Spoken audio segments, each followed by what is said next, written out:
Muito boa noite, nós estamos iniciando Saúde Integral e nessa noite nós estamos aqui com o Dr. Sean, ele que é médico reumatologista, já esteve conosco aqui em outros programas e voltou para falar hoje do lúpus. Ele que é formado pela Universidade Federal de Viçosa, residência em Clínica Médica Geral e Reumatologia pela Unesp Botucatu e mestre em Fisiopatologia em Clínica Médica também pela Unesp Botucatu. Atualmente ele é médico assistente do Serviço de Reumatologia do HC Unesp e responsável pelos ambulatórios de lúpus, vasculites sistêmicas, ultrassom em reumatologia e infiltrações osteoarticulares. Seja muito bem-vindo, Dr. Sean. Obrigado, Júlia. É um prazer estar aqui de novo, para a gente conversar mais um pouquinho aí sobre esses aspectos da reumatologia. E hoje nós vamos falar então do lúpus, né? Ela que é uma doença com estimativa em cerca de 65 mil pessoas, né? E acometendo principalmente as mulheres aqui no Brasil. Há uma estimativa aí em torno de 1.700 casos novos por ano dessa doença, que é muito prevalente na nossa região. Então, Dr. Sean, como que a gente pode entender o lúpus enquanto uma doença, enquanto um transtorno que é sistêmico? Então, Júlia, o lúpus, né, ele é uma doença que ainda é muito envolta de dúvidas, né, de mal interpretação por conta da população, né? Então é muito importante esse trabalho que a gente faz de conscientização, né? Isso que é a grande palavra, né? Então o Dia Mundial do Lúpus é uma iniciativa que ela é internacional, né? Existem várias entidades ao longo do mundo que são dedicadas ao estudo do lúpus, ao auxílio de pacientes que são portadores de lúpus, né? Então, uma série de entidades, e que esse é o momento para a gente reforçar alguns pontos chaves da doença, tanto em questão de conscientização para acesso, né, ao diagnóstico, né, para procura do atendimento, mas também, né, às vezes em relação a estigmas, né? Então a gente vê muitos estigmas, algumas situações que são mal interpretadas, algumas coisas que ainda não são muito bem enraizadas na população, né? E também, quando a gente vai falar de tratamento, muito do tratamento depende bastante de aderência do paciente, né? Então é muito importante esse trabalho que a gente faz aqui de informação, né? Então a gente tem o lúpus, né, como uma doença, né, que é crônica, né? Ela é uma doença inflamatória e que tem uma base, né, um mecanismo de ação autoimune. Então a gente entende que uma série de fatores, né, então são múltiplos fatores que vão agir, levando a uma alteração do equilíbrio do sistema imune da pessoa, do portador de lúpus, que em última análise, né, leva à lesão, né, à inflamação de diferentes órgãos ou sistemas, levando aos sintomas, né? Então é muito importante a gente abordar, né, essas características do lúpus, né? Então uma doença crônica, né, ela não é uma doença que é contagiosa, não é uma doença infecciosa, né, que vai passar de uma pessoa para outra, ela é uma doença que parte dos mecanismos da própria pessoa. E é uma doença que tem bastante associação familiar, né? Então, muito comum, né, um paciente com lúpus ter o histórico, né, de uma mãe, de uma irmã, ou às vezes um pouco mais distante, mas principalmente de primeiro grau, né? São coisas que a gente vai indo atrás quando a gente está pensando, né, ou a gente está investigando o lúpus, tá? Então, são algumas características iniciais do lúpus, né, além da principal, né, que a gente sempre reforça, que é uma doença que é muito mais comum em mulheres jovens, né? Então, acometendo até 9, 10 mulheres para cada homem, né? Às vezes até mais em algumas determinadas regiões, né? E muito comum, né, o mais comum na idade reprodutiva, né, na menacme, né, geralmente com seu pico de incidência em torno de 25, 45 anos. Tá? E por que acomete mais mulheres? O que as pesquisas mostram em relação a essa prevalência maior entre as mulheres? Hoje a gente entende, né, dentro desses múltiplos fatores que estão associados com o desenvolvimento do lúpus, né, que provavelmente por conta desse pico de incidência, né, ser mais comum em mulheres em idade reprodutiva, né, ter bastante ação de fatores hormonais, que é onde você tem o maior nível dos hormônios nessa idade nas mulheres. E nos extremos, né, a gente tem o lúpus pediátrico, né, o de início abaixo dos 18 anos, o início mais em populações mais idosas, a gente tem menos peso desses fatores hormonais, né, e aí a gente vê uma queda dessa disparidade, né, então a gente vê em torno de 3, 4, né, mulheres para cada homem, então muito provavelmente talvez o fator hormonal seja o principal. Provavelmente possa ter outros fatores associados, hábitos de vida, questões socioculturais, né? Uso de medicamentos, que às vezes as mulheres usam mais do que os homens, né? A gente entende que isso tudo vai influenciar. Mas o grande fator-chave, que é o que difere, né, a fisiologia, né, do corpo da mulher em relação ao homem, é a parte hormonal. Em relação aos sintomas, aos sinais, a gente sabe que gera o lúpus alterações que são visíveis, né, muitas vezes. E isso pode gerar um certo desconforto do paciente e também das pessoas, né, da família, dos amigos, pela preocupação em ser transmissível, né? Quais são os principais sinais e sintomas que o paciente apresenta? Então isso com certeza é uma parte dos estigmas, né? Tanto dos terceiros, né? Das pessoas que veem o paciente com lúpus, mas muito também da preocupação do próprio paciente, com a sua autoimagem, né? Com a autoestima. Isso é muito comum a gente ver como sendo um dos impactos da doença, né? Então, o lúpus, é sempre importante a gente reforçar que é uma doença sistêmica. Então, o que isso vai significar? Que ele pode acometer literalmente qualquer órgão do corpo. Mas existem alguns que são mais comuns, né? Ou são aqueles que vão direcionar a nossa suspeita inicial, né? A gente vai lembrar do lúpus. Então, uma das coisas mais comuns, né, você comentou, em torno de 70%, 80% dos pacientes do lúpus vão ter lesões de pele, né? E como é que são essas lesões de pele? São caracteristicamente lesões que são inflamatórias, então lesões avermelhadas, que são infiltradas, né, placas ou às vezes pápulas, né, lesões mais circulares, e principalmente em áreas que são fotoexpostas, né? A luz solar tem bastante papel na indução do lúpus. Então, aqui a região do colo, na face, nos membros superiores, são locais que são mais comuns do que áreas que são protegidas pelas roupas, né? Mas pode acontecer também em outras áreas, né? Uma lesão bastante comum, né, no lúpus, né, que muita gente já deve ter ouvido falar, é a lesão em asa de borboleta, né, o racha, o exantema aqui na região do dorso do nariz para a região malar, né, que vai fazer uma lesão inflamatória, vermelha, e que lembra a asa de uma borboleta, né, dos dois lados. Além de, caracteristicamente, né, essa história de fotossensibilidade. Então, um paciente que sai, toma pouco sol e já fica todo vermelho, fica dolorido, fica irritado, né? É uma pele que é mais sensível do que o habitual, né? Então, a pele é uma das coisas que é mais fácil da gente ver, né? Tá mais na amostra, né? Inclusive, é uma das coisas que pode ser estigmatizado, né? E aí a gente reforça que essas lesões elas não são contagiosas, né? Elas são inflamatórias, então elas não vão passar, né? Então é importante que a gente reforce, né? Para que não aconteça, não se perpetue mais, às vezes, preconceito, né? Estigmas que a gente sabe que só vem para prejudicar, né? E entre outras coisas que são muito comuns também no lúpus, né, entre inflamações de órgãos, outras coisas que a gente vê bastante, direciona o nosso pensamento para lembrar que pode ser que seja lúpus, são inflamações articulares, né, as artrites, né? Então, pacientes jovens que começam a fazer inflamação articular de uma forma recorrente, crônica, precisamos lembrar de lúpus também, né? Alterações no hemograma, né, nas células do sangue, muitas vezes em exames de rotina, mas às vezes se repercutindo clinicamente com lesões de pele, né?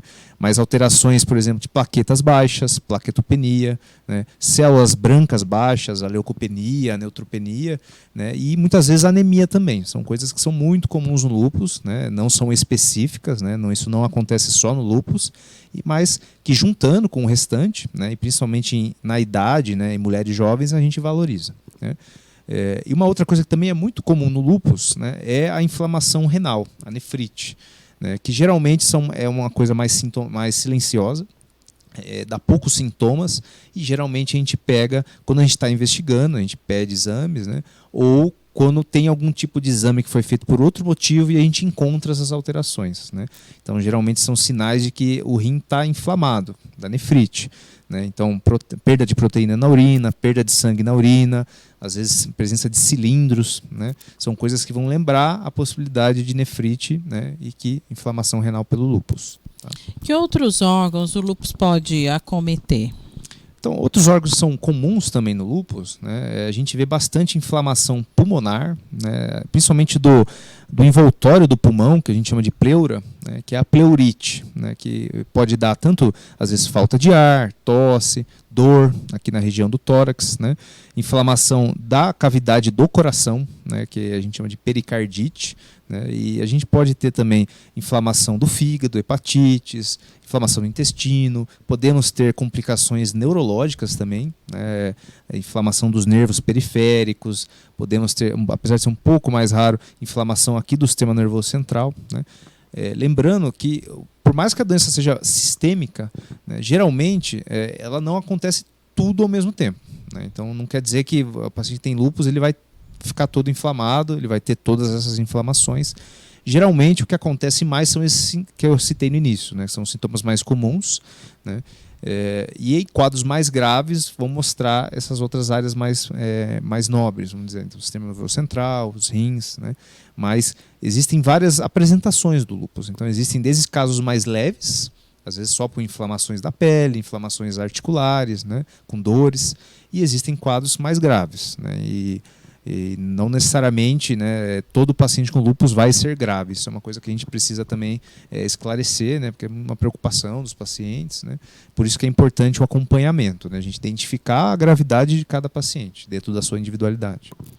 Muito bem. Quando a gente fala de uma doença autoimune, é o sistema de defesa do nosso organismo que se volta para o próprio organismo, causando essas inflamações em vários órgãos. Seria basicamente isso. Isso, exatamente, né? Então a gente tem, né, no nosso corpo um sistema de defesa, né, que vai basicamente nos defender, né? É o sistema imune, que ele é bem complexo, composto por várias partes, né? A gente fala, é um grande exército composto por vários tipos de soldados, outros são generais que comandam, né? Então, no lúpus, por vários fatores, a gente começa a ter uma perda do que a gente chama de tolerância, né? O que é isso? O nosso sistema de defesa ele é feito para nos defender de coisas externas, infecções, bactérias, vírus, né? Para fazer a reparação de tecidos, né? Que é a cicatrização, e ele é capaz de identificar o nosso próprio corpo como sendo nosso, né? Que a gente chama de self, ou seja, é uma coisa que ele tolera, ele não vai abrir uma resposta inflamatória contra uma parte do seu próprio corpo, né? No lúpus, a gente tem vários processos que vão culminar, né, em última análise, na perda dessa tolerância, né? Então, o que acontece? O sistema de defesa agora, né, que deveria não reagir contra as próprias partes ou proteínas do próprio corpo, ele começa a identificar essas proteínas do corpo, da articulação, do rim, do pulmão, das células do sangue, e entende que essas partes são erradas, né? E vão armar uma resposta inflamatória contra essas estruturas, levando a esse aspecto de autoimunidade, levando à inflamação das estruturas do próprio corpo, né? A gente tem vários mecanismos envolvidos nisso, isso é uma das, talvez, dos principais pontos das pesquisas atuais no lúpus, né? Até porque isso vai implicar nas estratégias do tratamento. Mas a gente sabe que praticamente todos os compartimentos da imunidade vão estar alterados no lúpus. Uns mais, outros menos.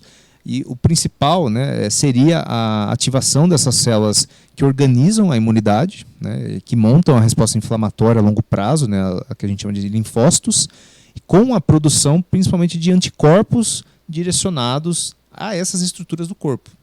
Autoanticorpos, né? Mas entre outras coisas que vão estar relacionadas. Então a gente tem uma menor capacidade do nosso sistema de defesa de limpar essas áreas que são inflamadas, gerando mais debris, né? Ou mais lenha para a fogueira, né? Para a inflamação, né? O que deveria estar mais limpo, o nosso sistema de defesa tem menos capacidade de limpar, a gente tem menos mecanismos regulatórios. Então num organismo em equilíbrio, a gente teria linfócitos regulatórios, células anti-inflamatórias, e isso vai estar diminuído no lúpus, assim como a gente tem uma expressão de outras células que são mais inflamatórias, que vão estar aumentadas no lúpus, né? Então essa sopa de letrinhas, né, essa conjunção toda, age levando à inflamação das estruturas do próprio corpo, né? E aí, né, para saber, né, qual órgão vai ser inflamado, né, que momento, quando, isso a gente ainda não conseguiu, né, prever, né, entender o que vai vir primeiro, o que vai vir depois, né? A gente tem algumas dicas, mas a ideia geral é essa da autoimunidade.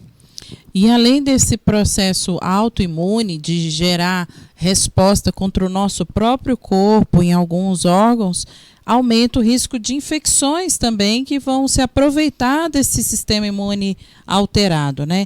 E como que se dá esse processo dessas infecções invasoras? Legal, muito bem lembrado. Então, o paciente com lúpus, né, dentro desses mecanismos da autoimunidade, que vai gerar inflamação nas estruturas do próprio corpo, ele também tem uma maior suscetibilidade a infecções que vai estar relacionada a essa desorganização do sistema imune, né?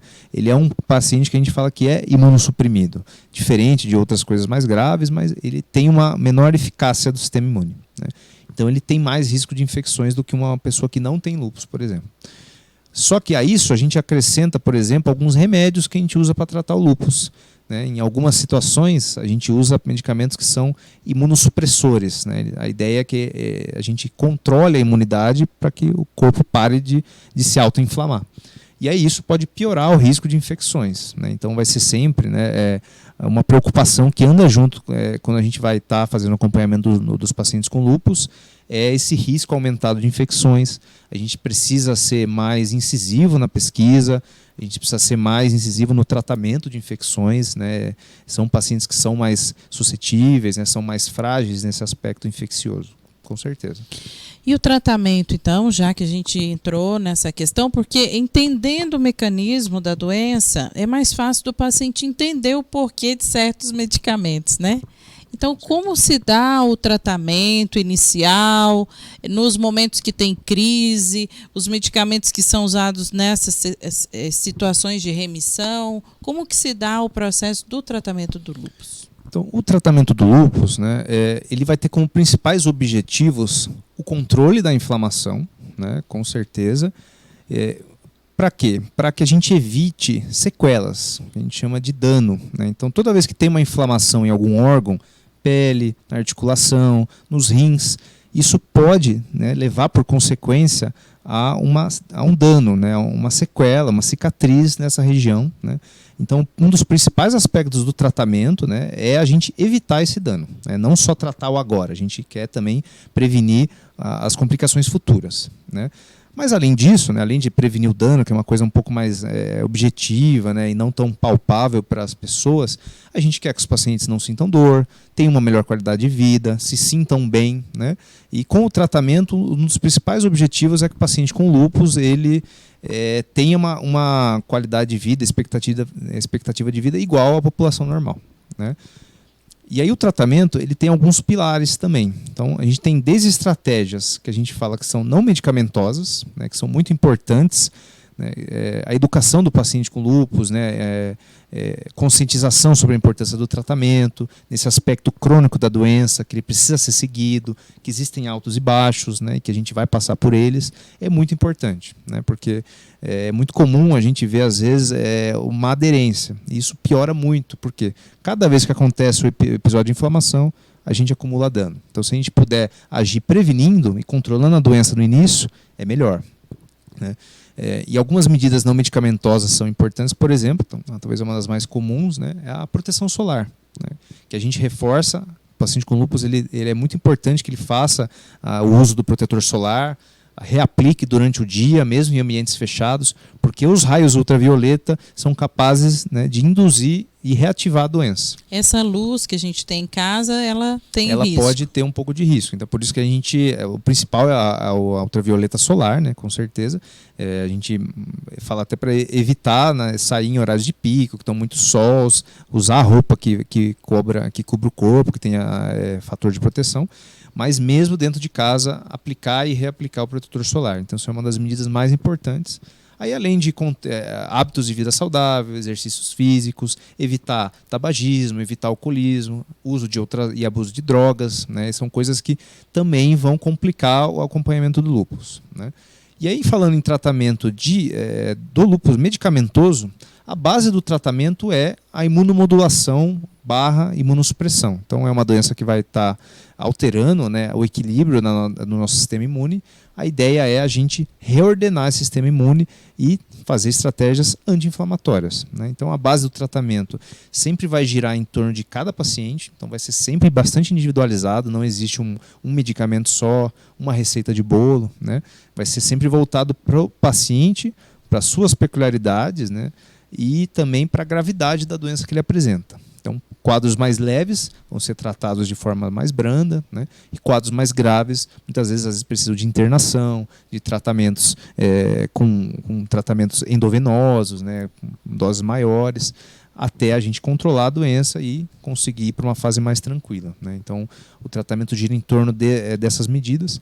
E a gente sempre reforça, né, uma coisa muito importante no lúpus, que é o uso da hidroxicloroquina, né? É um medicamento que é a pedra angular aí do tratamento. A gente usa em praticamente todos os pacientes com lúpus, né? E que vai estar associado com melhora de todos os desfechos do lúpus.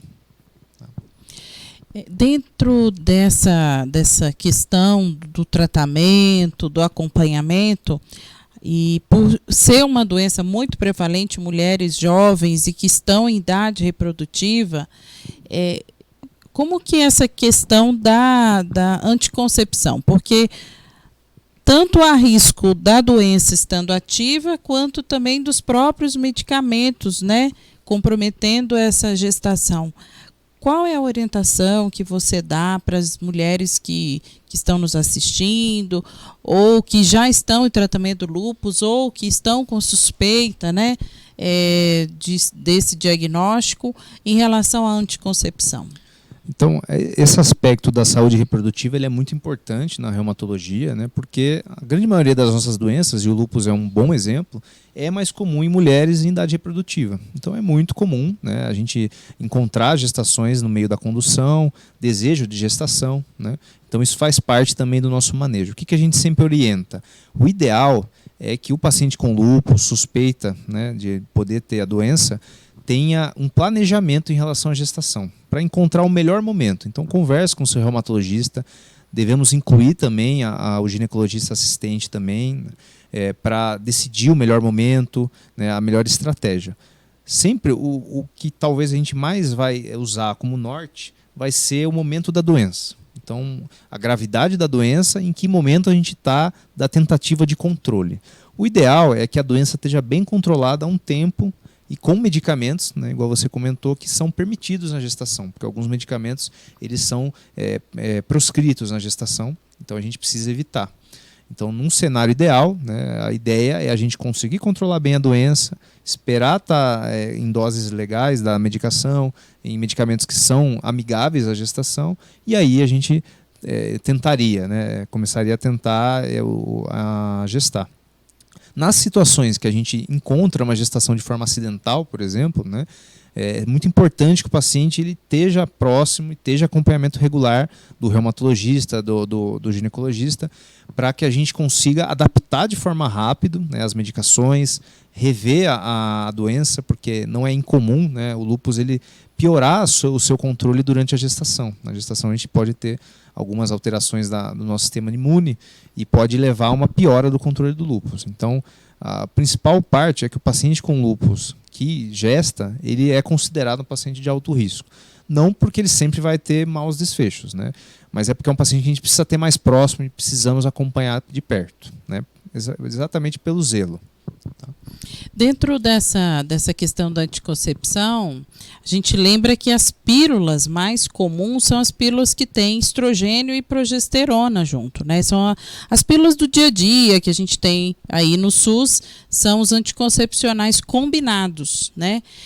Mas existem anticoncepcionais que só têm a progesterona.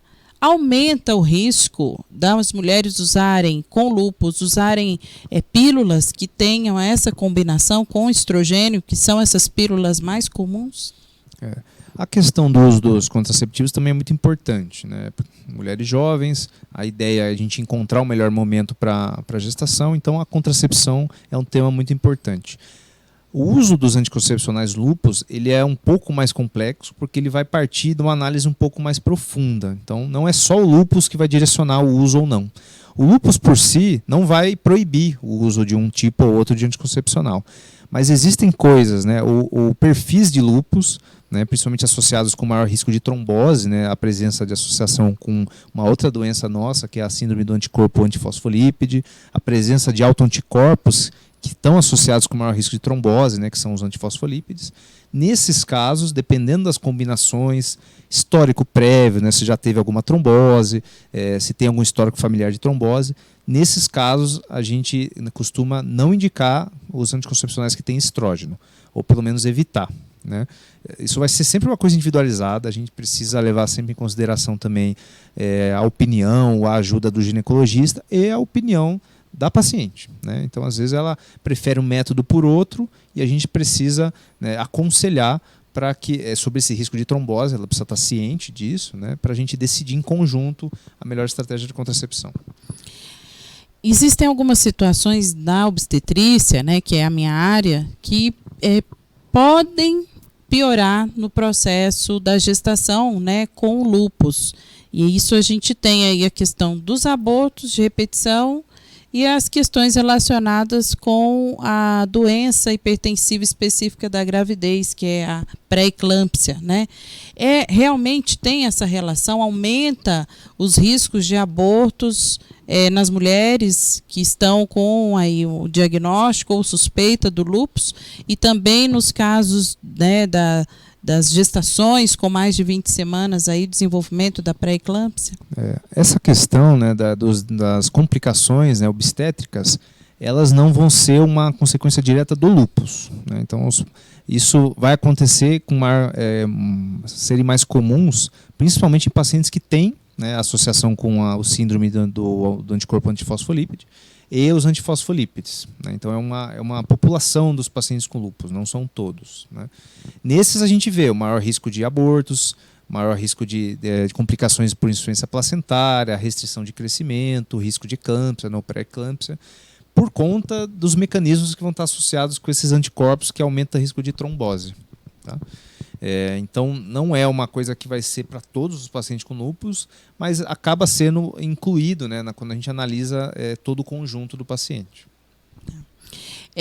Sobre o tratamento, como que a gente consegue complementar, além dos medicamentos, esse tratamento dos pacientes com lúpus? Há possibilidades de terapias que possam colaborar nesse processo do tratamento? O tratamento, né, então tem as bases, né, tanto de parte não medicamentosa quanto o tratamento medicamentoso, que vai partir principalmente da imunomodulação, da imunossupressão, de acordo com cada fase da doença. O ideal é que a gente tenha também a abordagem de outras comorbidades, né, controlar as outras doenças, medidas de saúde saudável em geral, né, então exercícios físicos, a alimentação mais regular, né, mais saudável. São pacientes que são, na grande maioria, mulheres jovens, então é muito importante que a gente tenha esse link com o ginecologista, e a gente sempre aborda a parte de saúde reprodutiva, né, saúde da mulher. Assim que tiver indicação, né, ou também no jovem, os exames de rastreio de câncer, né, o citológico de colo de útero, a mamografia quando indicado, né, rastreio em outras idades da vida, então acima de 50 anos, a gente fica de olho também com risco de câncer coloretal. Então o paciente com lúpus, ele é um paciente que a gente precisa ver como um todo, né? Não podemos só tratar o lúpus, né? Isso é uma coisa bem comum, né, do manejo do lúpus pelo reumatologista. A gente precisa estar atento a todos os aspectos da saúde dele. Muito bem, a doença do lúpus é uma doença que aumenta o risco de vida do paciente, diminui a expectativa de vida. Isso acho que é uma dúvida que sempre no início, quando se faz o diagnóstico, são questões que o paciente sempre questiona, né, a gente, na conduta, né? Com certeza, é uma preocupação, né, do paciente. A gente teve uma melhora substancial na sobrevida, né, na eficácia da nossa condução dos pacientes com lúpus nas últimas décadas, principalmente nas últimas 3 décadas. Mas a gente ainda vê, né, que apesar do paciente, né, que fez um tratamento, melhorou, faz acompanhamento, ele continua sendo um paciente muito jovem, né? Então ele é um paciente que ainda vai ter vários anos de vida pela frente. E a gente vê algumas complicações mais comuns nos pacientes que têm lúpus, principalmente nas formas mais graves, né, e que tem mau controle da doença. A gente vê maior risco de incidência de doenças cardiovasculares, existe um maior risco de infecções, né, maior risco de doença renal crônica, de necessidade de terapia renal substitutiva, né. Então ainda é uma população que tem uma mortalidade aumentada em relação à população sem lúpus, né? A gente vê ainda esse aumento de mortalidade, que é uma coisa que hoje talvez a nossa principal agenda, né? A principal coisa que a gente precisa ser incisivo para fazer diagnóstico precoce, para ter acesso ao tratamento, né? E nas linhas de pesquisa não se para de tentar achar cada vez novos remédios para tentar controlar melhor o lúpus, né? Principalmente os casos mais difíceis, para que a gente tire essa diferença de mortalidade, né? Para a gente consiga trazer o paciente que tem lúpus próximo ou igual ao paciente que não tem, né? Então isso é uma das nossas agendas, mas existem ainda essas complicações, né? Principalmente em casos mais difíceis. Fala um pouquinho do seu trabalho lá na Unesp. A gente sabe que o ambulatório hoje de lúpus é um ambulatório de referência, né, aqui no nosso estado. E como que é feito esse acompanhamento dos pacientes aqui no HC da Unesp?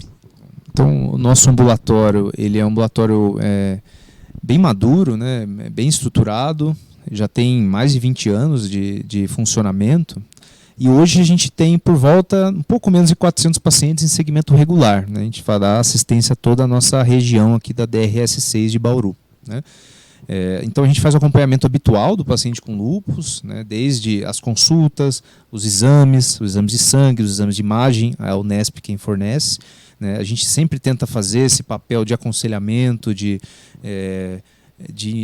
fortalecimento sobre os aspectos da doença com o paciente, para que ele consiga se empoderar sempre, cada vez mais, e consiga ser um ator, né, na condução da doença.